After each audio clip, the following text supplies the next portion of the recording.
السلام علیکم ورحمۃ اللہ تعالی وبرکاتہ۔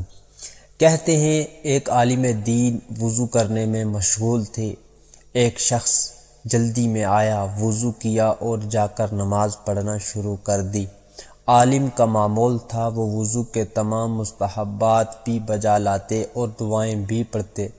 جب وہ وضو سے فارغ ہو کر کمرے میں داخل ہونے لگے تو دیکھا وہ شخص نماز پڑھ کر باہر نکل رہا تھا۔ عالم صاحب نے پوچھا کیا کر رہا تھا؟ تو اس شخص نے جواب دیا کچھ نہیں۔ انہوں نے کہا تو کچھ نہیں کر رہا تھا؟ اس نے کہا نہیں۔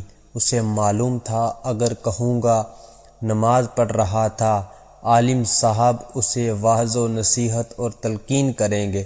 انہوں نے کہا میں نے خود تجھے نماز پڑھتے دیکھا۔ عالم صاحب نے کہا میں نے تجھے خود نماز پڑھتے دیکھا۔ کہنے لگا نہیں قبلہ آپ نے غلط دیکھا ہے۔ انہوں نے پوچھا پھر کیا کر رہا تھا؟ بولا بس خدا کو یہ کہنے آیا تھا میں نافرمان اور سرکش نہیں ہوں۔ اس جملے نے عالم پر بڑا اثر ڈالا۔ واقعے کے بعد کافی مدت تک جب ان سے پوچھا جاتا آپ کیسے ہیں تو عالم صاحب جواب دیتے بس نافرمان اور سرکش نہیں ہوں۔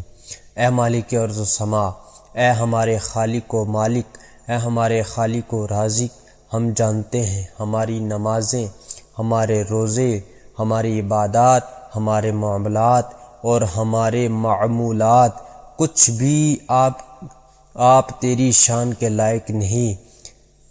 اے وحدہ لا شریک، اے رب العالمین، ہم بس یہ کہنے آتے ہیں ہم نافرمان اور